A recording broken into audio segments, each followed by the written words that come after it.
presenta wowmx.tv.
Hola, bienvenidos a Gabinete en la Sombra.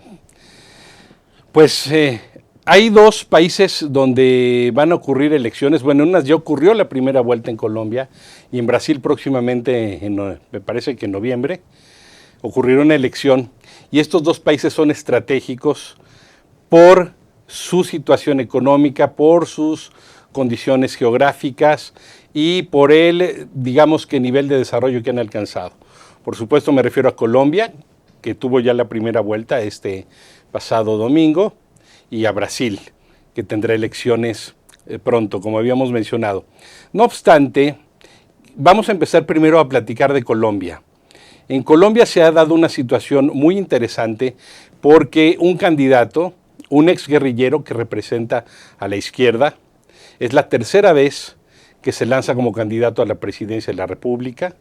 Fue quien alcanzó, a las cifras que yo tenía, el 40.32 de la votación en la primera vuelta, frente a un repentino empresario que tiene un discurso disruptor, pero de esas disrupciones que a veces toma en discurso la ultraderecha y a veces la ultraizquierda.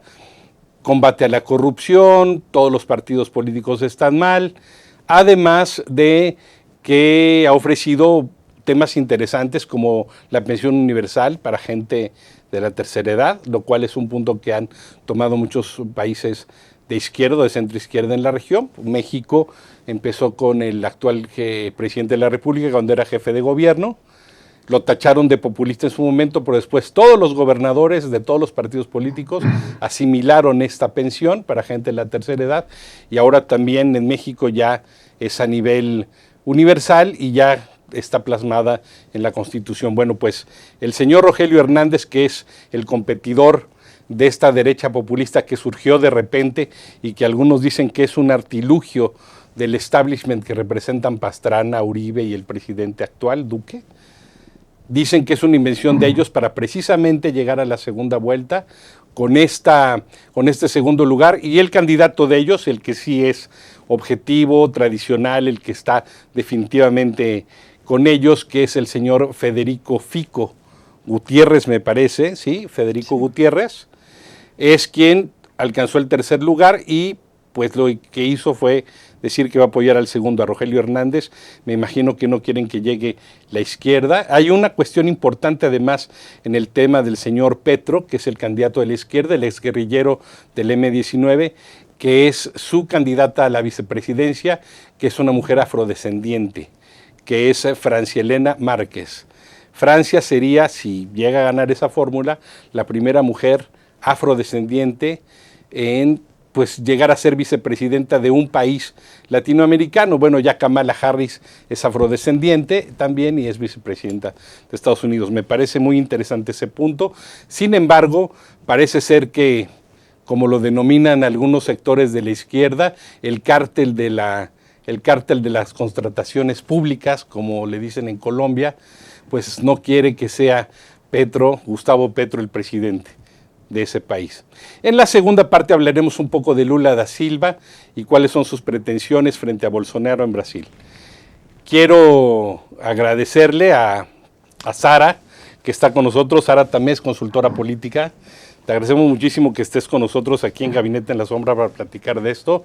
Y también José Buendía Hegevich, periodista y analista político. Sara, pues si nos quieres comentar algo del tema de esta primera vuelta en Colombia, ¿cómo ves la situación? Pues interesantísimo, Mario, gracias por la invitación y saludos a José que también nos acompaña. El domingo 29 de mayo se llevó a cabo la primera vuelta electoral. El 13 de marzo me parece que vale la pena comentar esta fecha porque representó el primer hito a nivel electoral en el proceso, ¿no? Que fue cuando se definieron quiénes serían los candidatos de cada una de las coaliciones.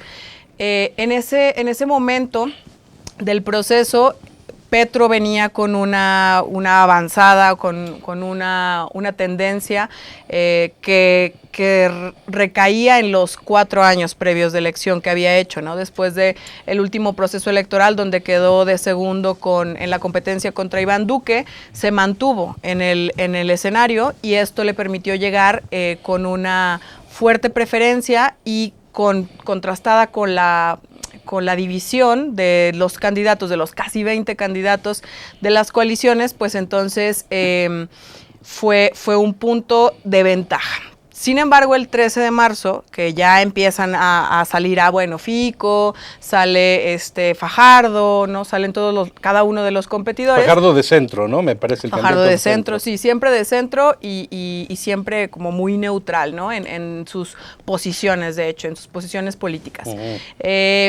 Y bueno, después de este ejercicio transcurre mitad de marzo, abril, mayo, ¿no? Y creo que a principios de mayo empieza como la lucha un poquito más fuerte, ¿no? Nosotros desde Espora estamos todo el tiempo haciendo análisis de lo que está pasando, del humor social, de la escucha digital, de cuáles son los temas que están poniendo en agenda cada una de las campañas.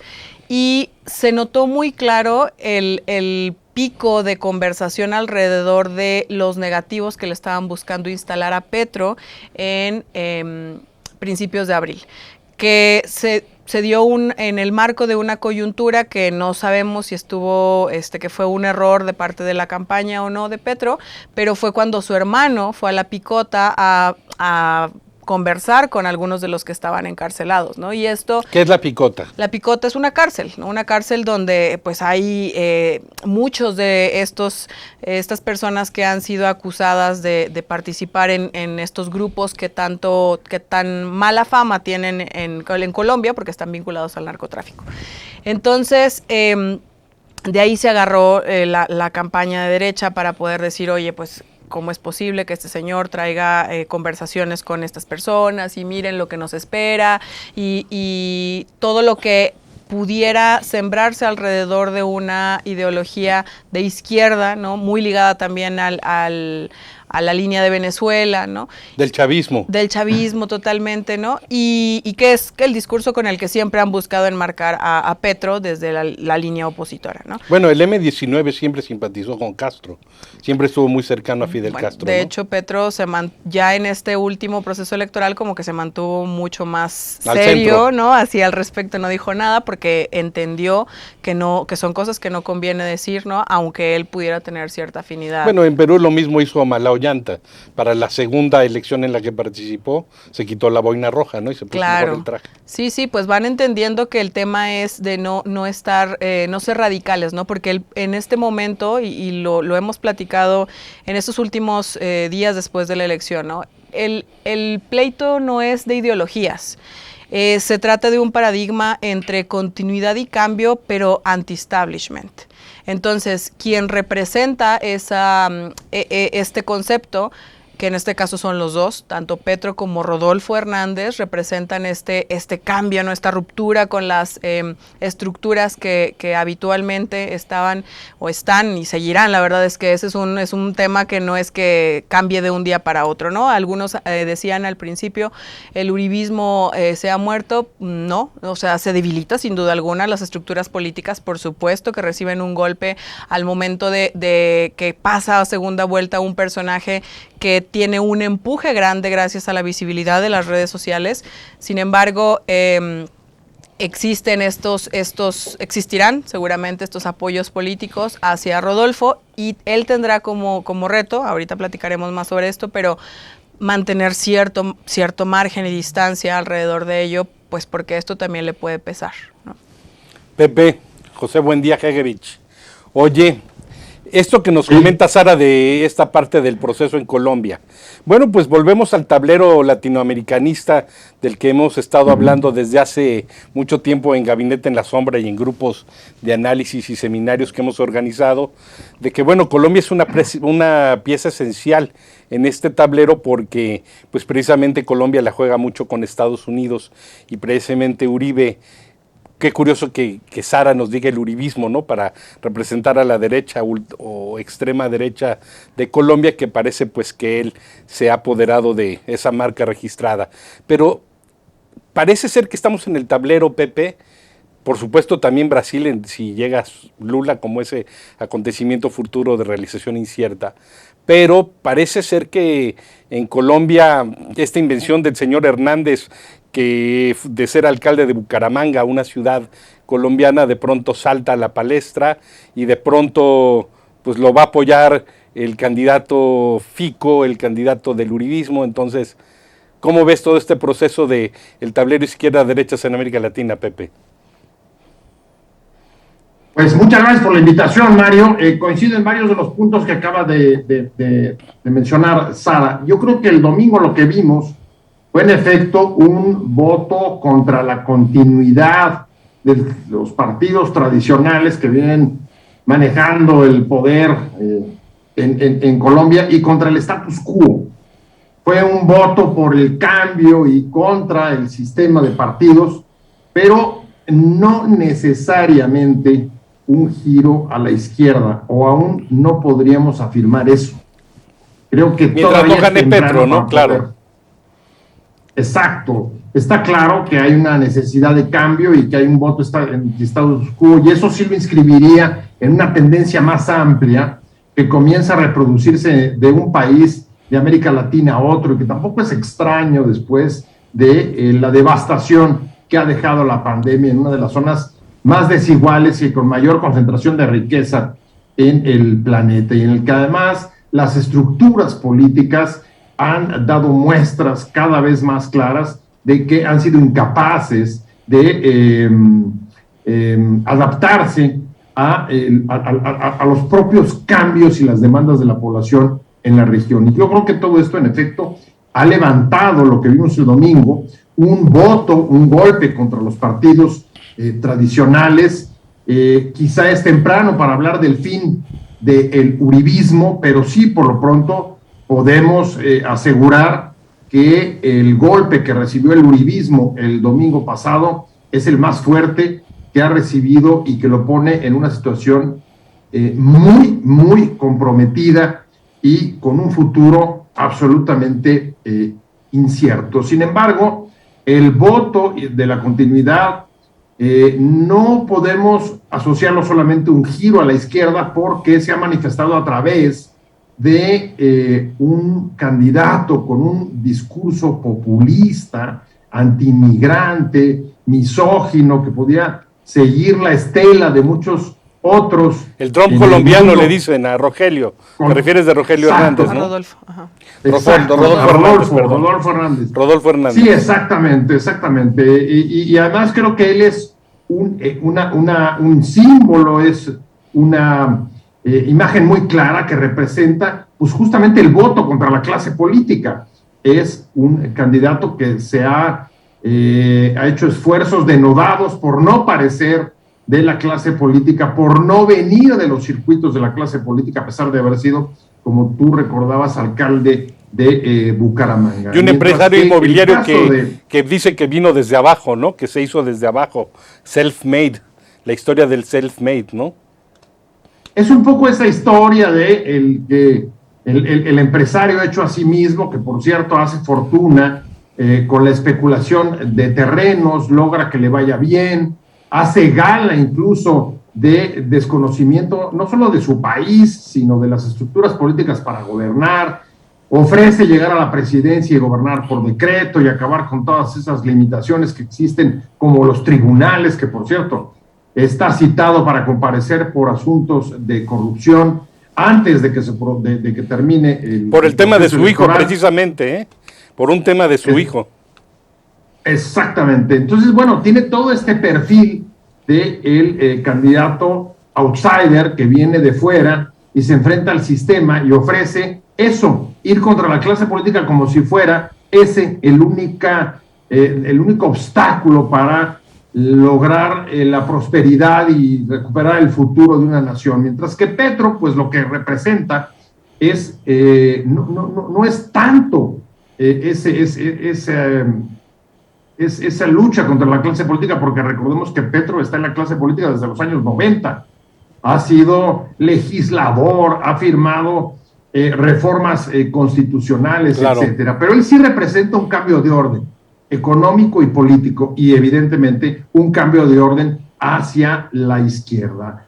Lo que vemos es que entre estos discursos el país nuevamente se ha vuelto a polarizar y dejado que sean los dos, digamos, candidatos que recogen el voto antisistema y contra la clase política, los que pasen a la segunda ronda. Sin embargo, a la hora de, y me imagino que ese es el siguiente tema al que habrá que pasar, a la hora de saber y cómo van a sumarse las coaliciones para poder imponerse en uno y otro caso, tú ya adelantabas el apoyo del uribismo a Rodolfo Hernández, pero ¿qué va a hacer Petro?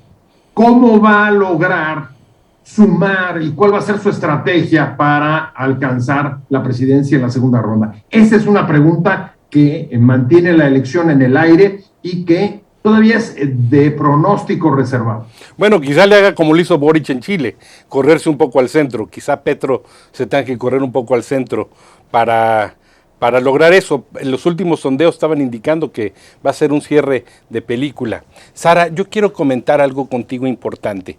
Veo como un antecedente los conflictos que pasaron hace un año en Colombia, porque precisamente el presidente Duque se le ocurrió la genial idea de elevar impuestos en plena pandemia y sucedió una cuestión terrible que hasta incluso el ejército amenazó con meterse fuertemente si es que las FARC amenazaban con ponerse de parte de este movimiento y tomar Bogotá. Sí. Quiero que me comentes un poco de eso como el preludio de este, pues no caída, pero sí debacle del uribismo, como le llaman. Bueno, el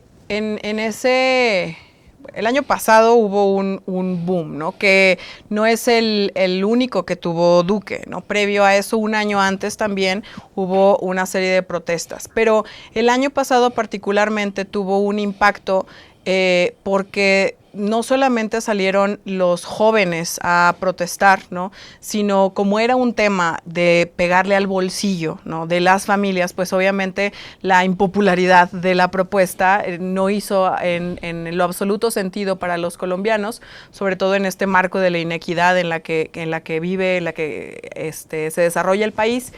Y a mí me parece interesante, de hecho, las banderas que tiene hoy Petro, porque me parece que varias de las causas que él trae hoy en día justo vienen de esas protestas que se dieron el año pasado. Entonces, en ese momento también hicimos investigación. Hicimos un ejercicio para averiguar, por ejemplo, qué microsegmentos estaban. Microsegmentos es un concepto técnico que utilizamos desde la estrategia digital, que es la especialidad en la que trabajo.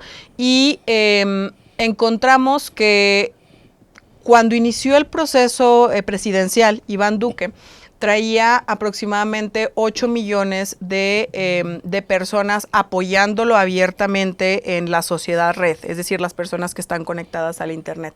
Y conforme fue pasando su gestión, fue perdiendo microsegmentos, pero de una manera apabullante. O sea, tú ves la gráfica, ¿no? Y estaba en 8 millones y luego el siguiente año se va a 5 y el último año, este pasado, llegó a 1.7 millones, ¿no? Esto resulta interesante porque aunque hay temas que sí son una generalidad, como decir, bueno, hablemos de la economía y si entonces le va a costar a la gente vivir más, ¿no? Hay protestas, sin duda alguna, creo que Duque tuvo la posibilidad de averiguar o buscar entender qué características tiene o qué necesidades tiene la población que está buscando representar. Yo ligo esto que comentas a lo que está pasando en este proceso, ¿no? Sabemos que en campaña la guerra es de emociones, sabemos que en campaña el proceso es de seducción, sabemos que en campaña se vende de alguna manera esperanza, ¿no? Y que en gobierno es otra cosa. Sin embargo, pareciera que ninguno de los dos que están ahorita están entendiendo claramente cuáles son estas necesidades que tiene la población, y me parece interesante porque hay mucha información disponible, hay muchos datos disponibles que están ahí, digo, con ciertos especialistas, pero que valdría la pena que estuvieran en la mesa ante cualquiera de los que va a ser potencialmente presidente en Colombia, ¿no? Oye, Pepe, este tema que comentamos con Sara, a mí se me figura mucho cuando vi lo que pasó el año pasado en Bogotá. Y se me figuró mucho a lo que pasó en Chile en el 2019, que comenzó en Metro y los eventos de Plaza de Italia en Santiago de Chile. Se me hizo calcado, Pepe. Se me hizo calcado. Es decir, una parte de la población en Colombia como en Chile sintió que al establishment y la clase gobernante y pudiente no le estaba interesando el tema de aumentar impuestos, tarifas. Y en Colombia fue en plena pandemia y fue justamente en Chile en la prepandemia. Parecía una calca en los movimientos donde tanto todos los sectores y segmentos, no me gusta usar el de clase baja, pero el de las clases populares y clases medias, parece que como en Chile se unían contra el establishment. Y creo que lo que está pasando ahorita con el grupo que representan de expresidentes de esa tendencia, Duque, Uribe, Pastrana, otros más, creo que están sufriendo eso. ¿Cómo ves? ¿Encuentras similitudes o cómo lo ves, Pepe? Bueno, yo creo que es bastante evidente que en la región hay un proceso de radicalización de la democracia que ha recuperado la protesta social como un mecanismo de lucha democrática que los gobiernos neoliberales trataron de silenciar, obviar o incluso ocultar.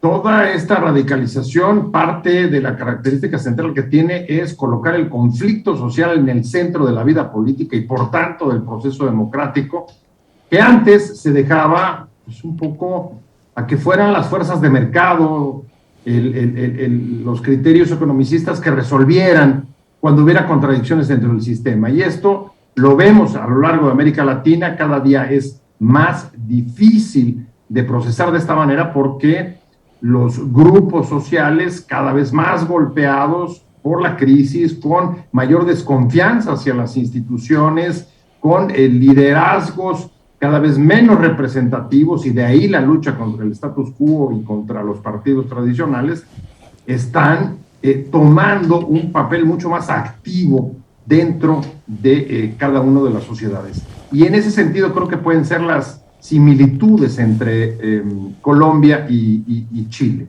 Desde luego, parte de este fenómeno está detrás del ascenso del propio Petro, incluso del resultado que permite el avance junto a él de un líder populista como Hernández. Y ahí es donde creo que Petro tiene un desafío muy grande, porque si, como tú mencionabas, su estrategia para lograr imponerse en la segunda vuelta es tratar de recoger el voto del centro, ahí hay dos dilemas. Y el primer dilema es que justamente los partidos, digamos, democráticos, liberales, de los últimos años en varios países de América Latina siguieron esa estrategia de correrse hacia el centro, sobre todo los partidos de izquierda. Algunos de derecha se vieron obligados también a ello, y justo eso es parte de la causa de la pérdida de representatividad dentro de sus propios electorados. La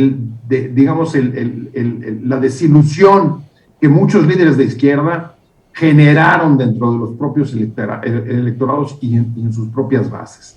Y el otro dilema es que ¿qué tanto puede avanzar corriéndose al centro Petro, dado que el centro en esta elección, el discurso moderado, por ejemplo, de Fajardo, apenas alcanzó un 4% de la votación.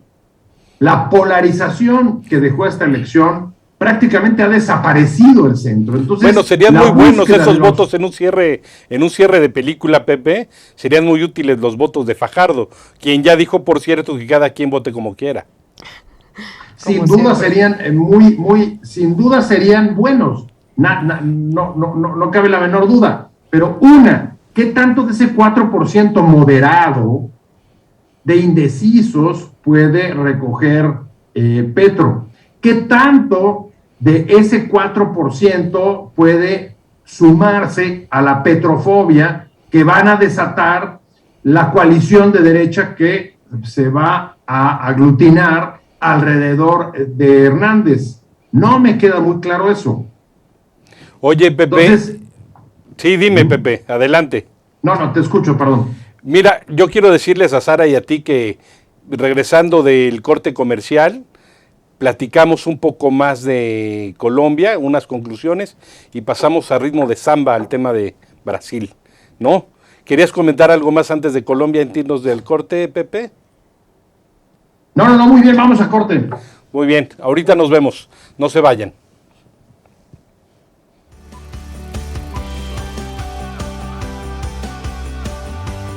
wowmx.tv. Y de eso y demás, pues vamos a estar platicando con Renata. ¿Cómo estás? Muy contenta, Gabriel. Muchísimas gracias por el espacio. Muy feliz de que por fin esta peli. Quiero decirte que si eres una de esas personas que está todo el tiempo esperando que llegue alguien para motivarle, para decirle algo bueno, para que reconozca lo bueno que haces al mundo, o para que... Miguelisa González, que la sigue rompiendo, que está en ojo del huracán, en boca de todos. Bueno, un spotlight a todo lo que da. No para nadie, por ella. ¡Ay, qué bonito! ¡Bravo! Y nos trae todo, o sea, harto que platicar. Mucho chisme, vaya que en sí relación hay, con los Óscares, ¿no? Que fueron este domingo pasado, y vaya que sí.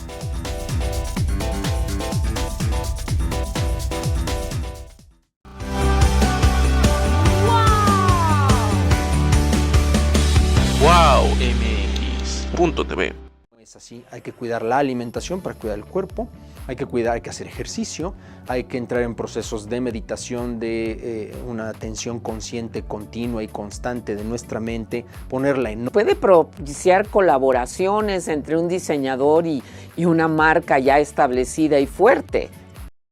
Me encantan lograr esas colaboraciones, la industria, exacto, porque además sientes frío en los labios. Así es. De esta parte y sientes como un beso. Sí, claro. No sé si me entiendes. Sí, te envuelve, te abraza.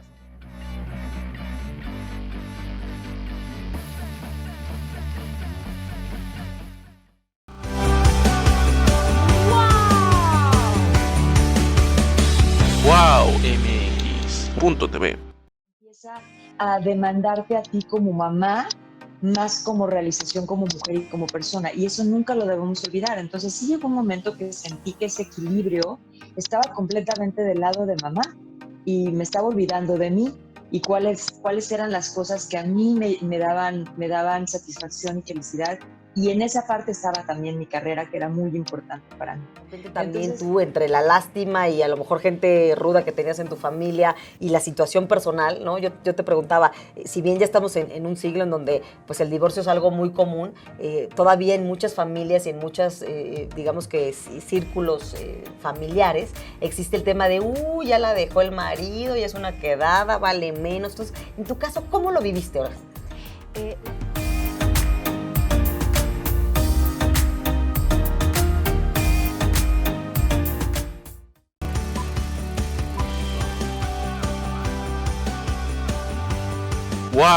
wowmx.tv.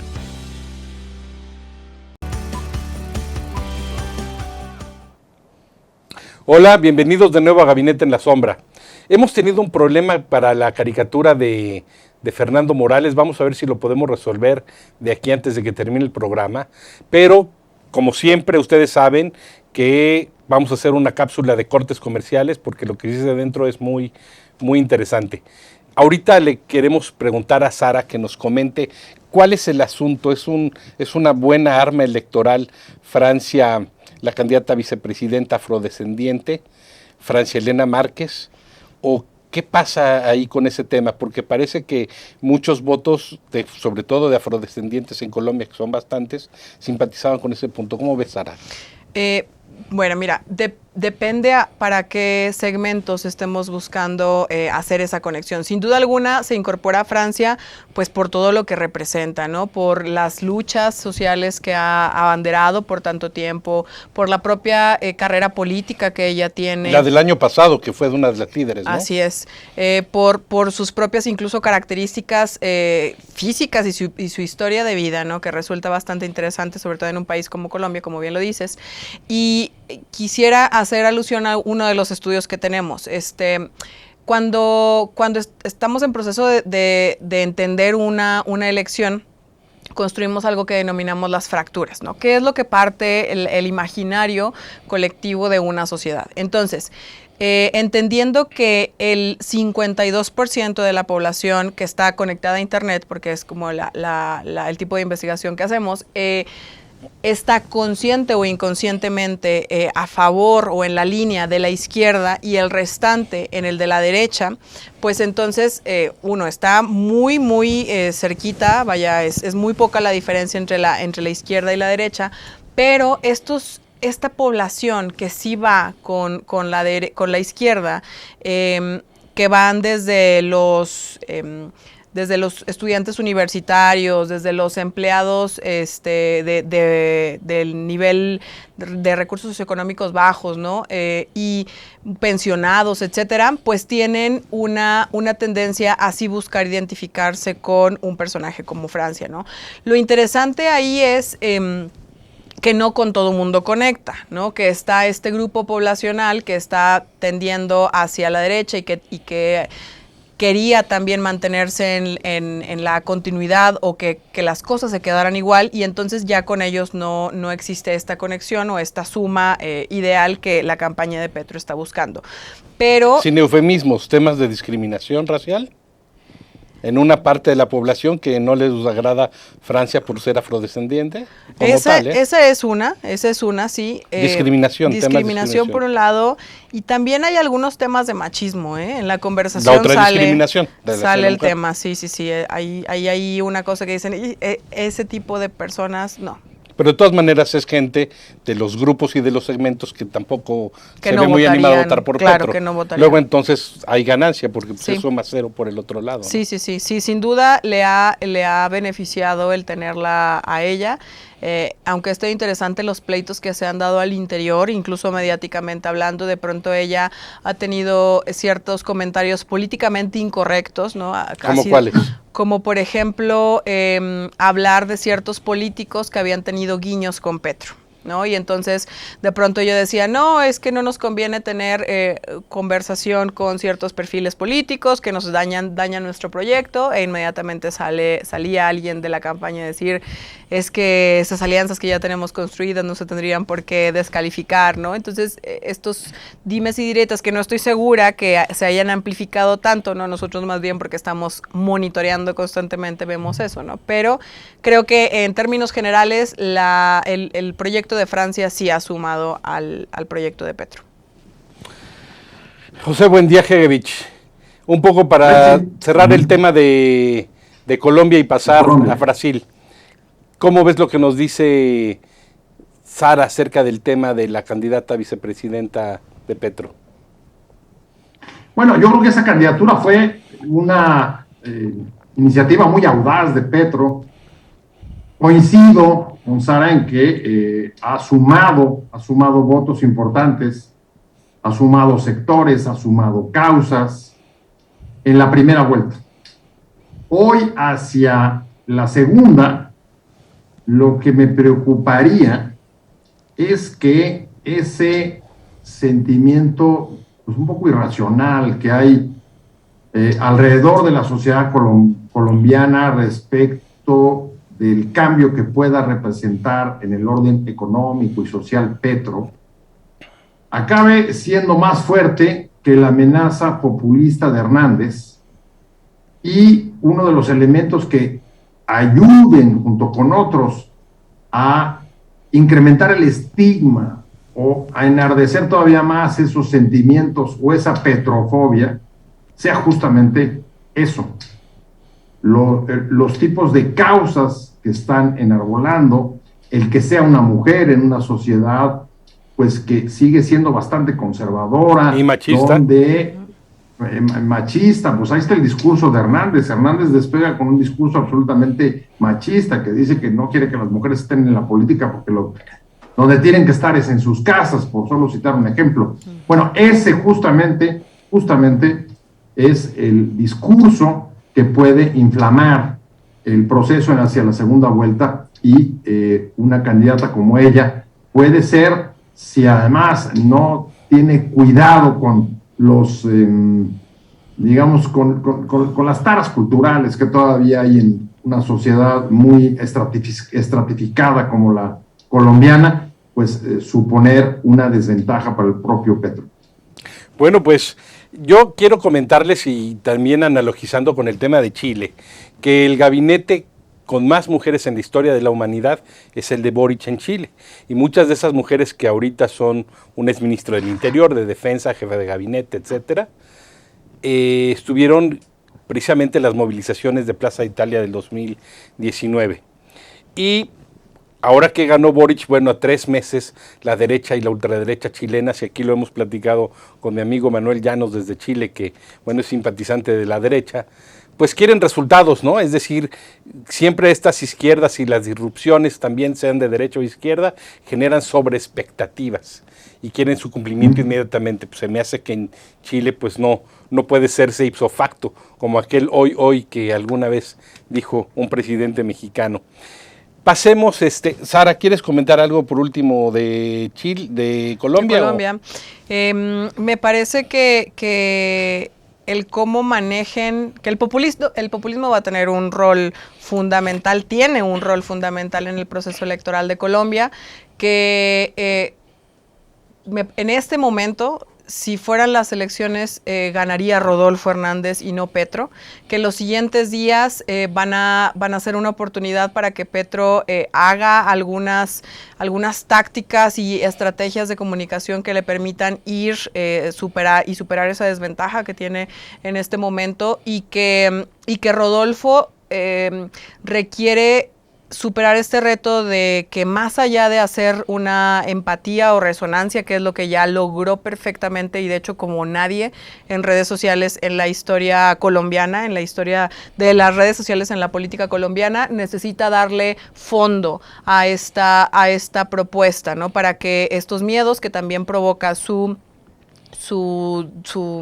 iniciativa de gobierno, pues tenga o mitigue algunos de estas incertidumbres que está generando, ¿no?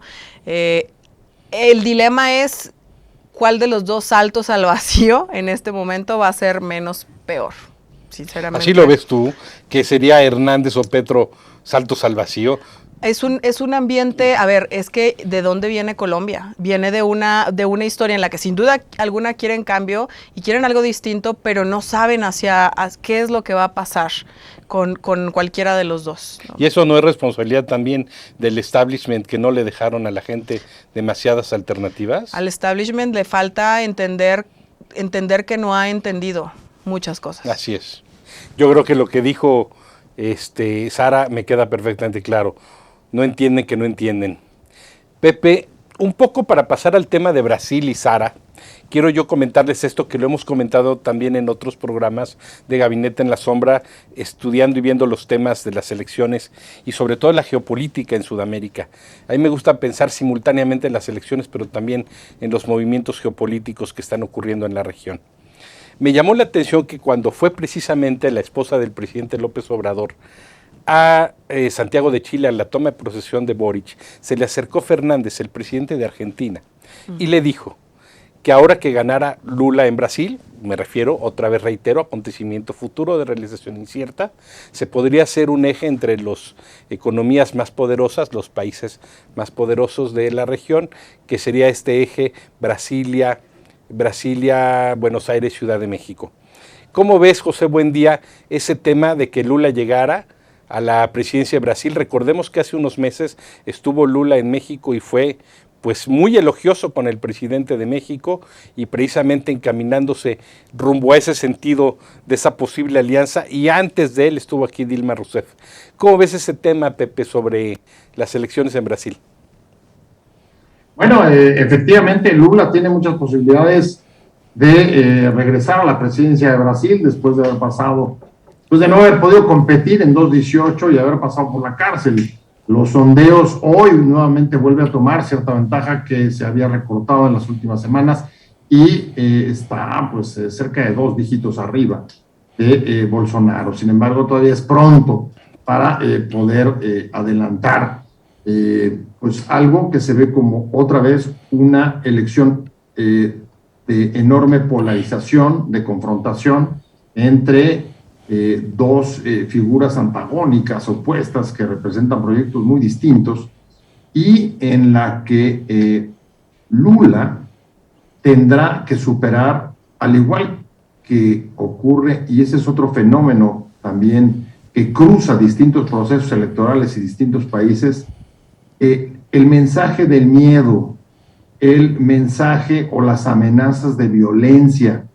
En Colombia, lo decía Sara, hay que superar ese temor de el salto al vacío, el que vayamos a un futuro incierto, que es parte del discurso de los intereses creados por que las cuestiones no cambien y por mantener el mismo orden que ha venido ocurriendo. Así pasó y sigue pasando en Chile, donde hay también mensajes de miedo y de amenaza respecto al proceso del constituyente y la generación de la nueva constitución. Mismo tema, amenaza de violencia, de temor por el futuro, etcétera. Y en el caso de Brasil, ahí es donde me parece que es más grave, porque no solo es un tema de discurso sobre la incertidumbre del futuro de los tiempos en caso de que gane uno de los candidatos, sino la amenaza real de violencia política, porque el gobierno de Bolsonaro está anclado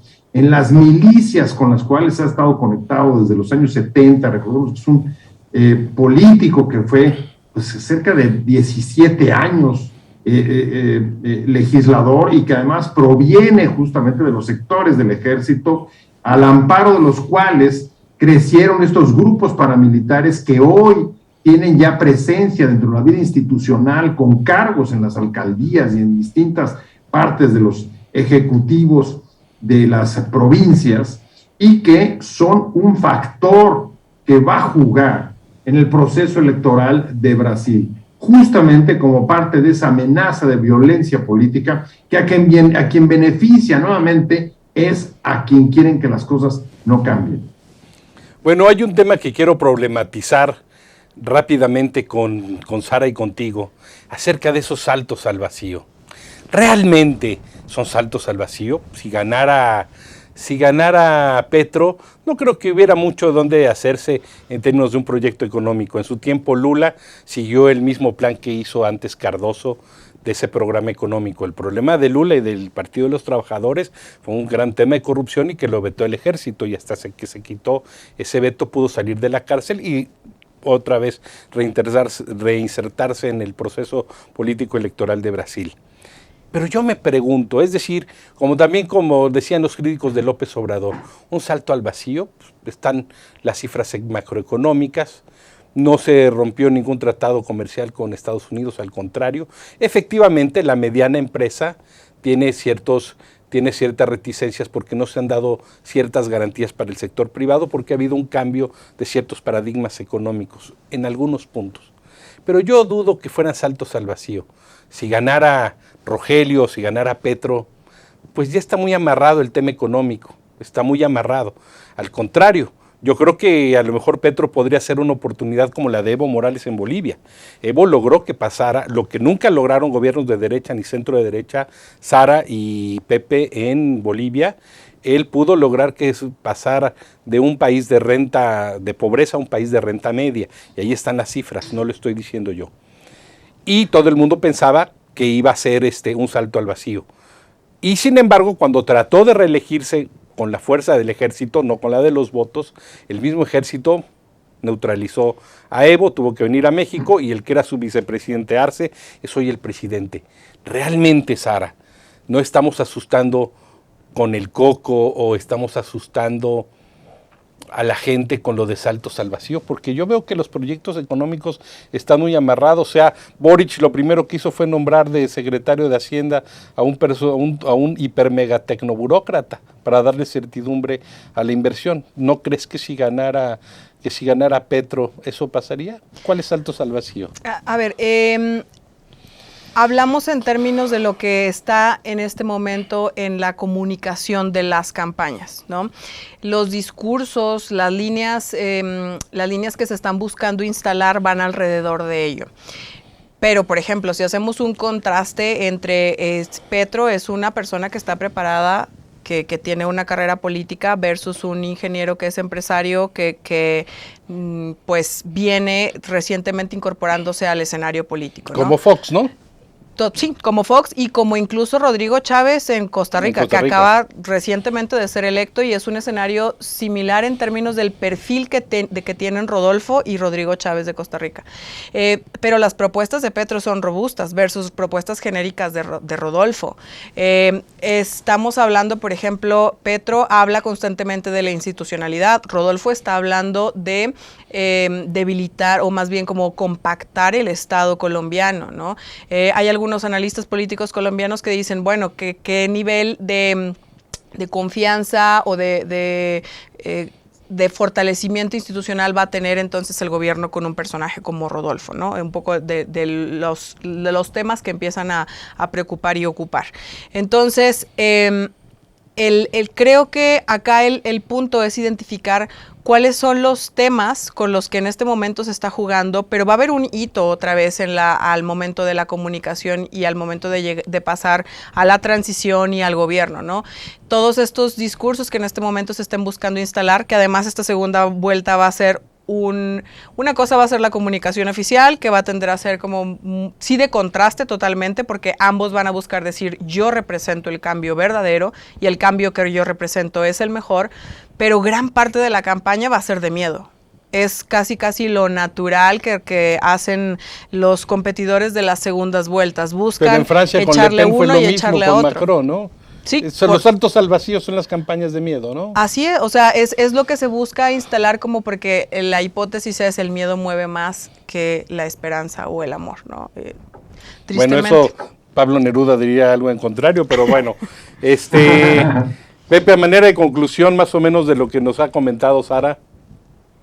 Sí, yo creo que ese es uno de los obstáculos que tiene que remover el voto contra la continuidad tanto en Colombia como en Brasil. En el caso de Colombia se está asociando esa percepción de la que habla Sara, que se trata de construir con ese voto del miedo que está identificando a Rodolfo Hernández como salvar la democracia, y quien mantiene ese discurso es justamente todos los partidos desplazados, los partidos políticos tradicionales, desde el uribismo hasta los sectores más moderados.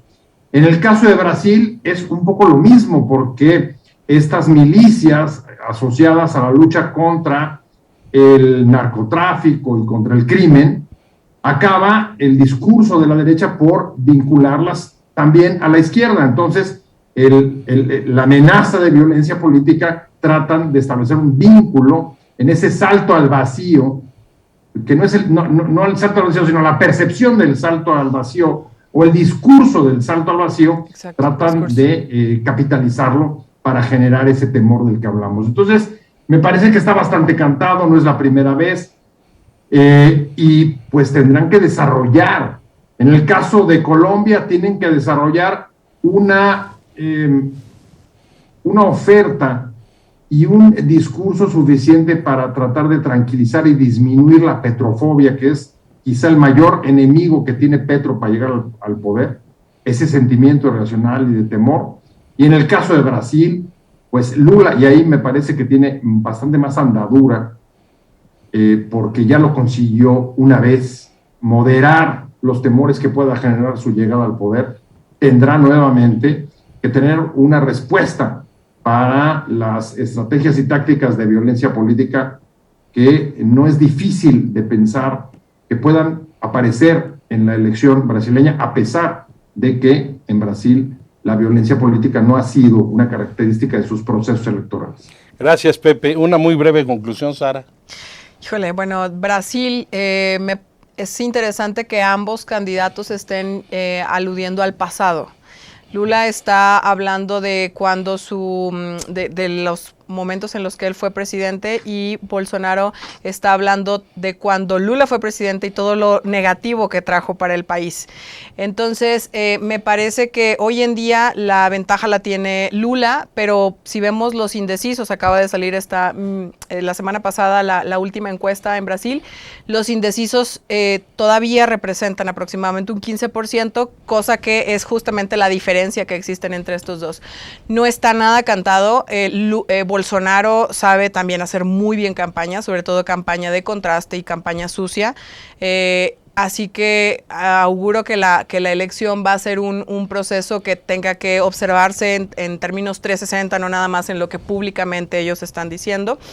Y en este momento a ninguno de los dos les alcanza con los segmentos con los que ya conecta para ganar la presidencia. Así que pues pareciera que en Brasil va a haber un giro a la izquierda. Creo que es más probable que haya este giro a la izquierda en Brasil que en Colombia. Bueno, pues Pepe, Sara, les agradezco muchísimo que han estado en Gabinete en la Sombra. Para mis amigos de Boston Celtics, arriba. Nos vemos la siguiente. Buenas tardes y buena suerte. Muchas gracias. Buenas tardes.